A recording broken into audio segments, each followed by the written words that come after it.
سلام به شما دوستان عزیزم، خیلی خوش اومدین. امیدوارم حالتون عالی باشه. طبق درخواست شما عزیزان تو این ویدیو به باغ گل یا بازار گل محلاتی تهران اومدم و قرار چند دقیقه‌ای رو با هم قدم بزنیم. لطفاً تا آخر ویدیو همراه من باشید تا بخشای جذابی از این بازار رو با هم ببینیم و باهاش آشنا بشیم.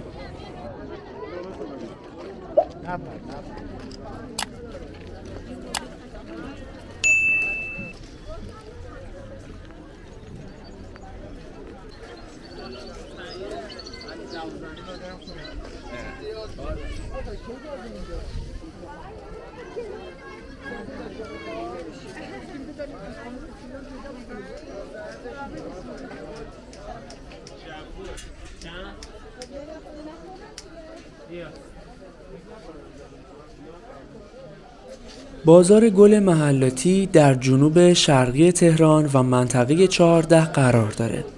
در داخل بازار هم 10 سالن و حدود 600 غرفه وجود داره که هر قسمت به کالای ویژه‌ای اختصاص پیدا کرده.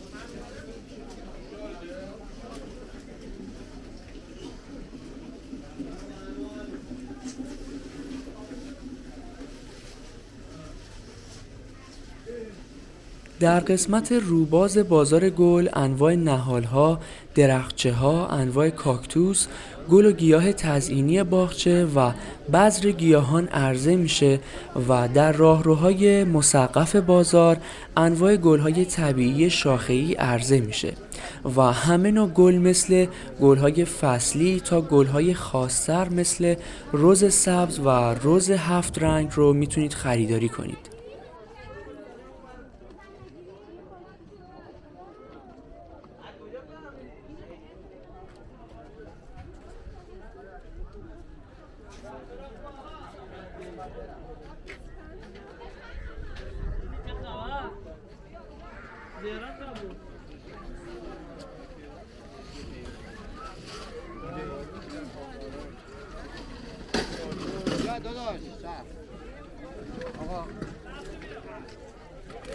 ساعت کار بازار گل محلاتی همه روزه از ساعت 4:30 صبح تا 1 عصر و روزای آخر هفته و تعطیلات تا 2 عصر هم فعالیت دارن.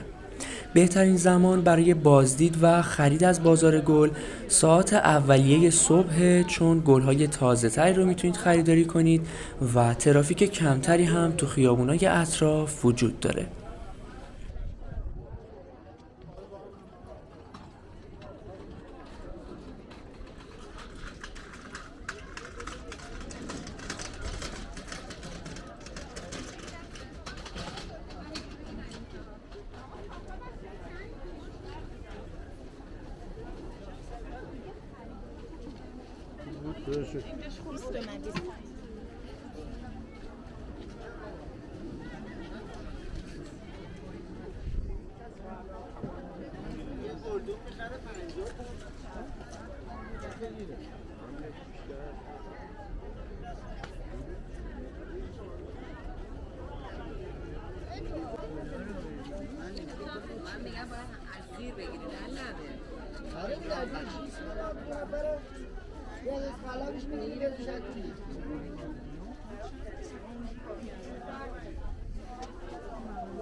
قیمت گل‌ها تو این بازار نسبت به گل‌فروشی‌های سطح تهران ارزون‌تره و بیشتر مغازه‌های بازار به صورت عمده فعالیت می‌کنن.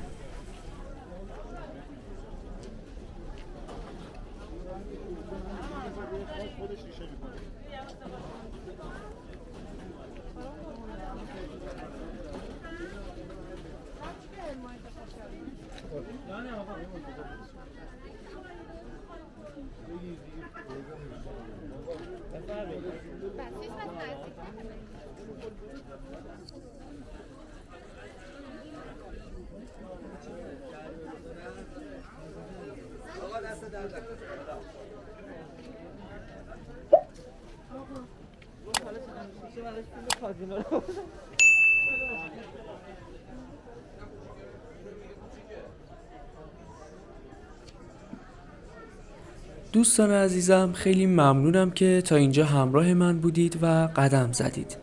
اگه هنوز عضو کانال نشدید لطفاً دکمه سابسکرایب رو لمس کنید تا با هم به اماکن تفریحی بیشتری سفر کنیم و قدم بزنیم. ویدیوهای زیادی توی پیج هست که شما رو با اماکن گردشگری ایران آشنا میکنه. امیدوارم سفر کنید و از زندگیتون لذت ببرید.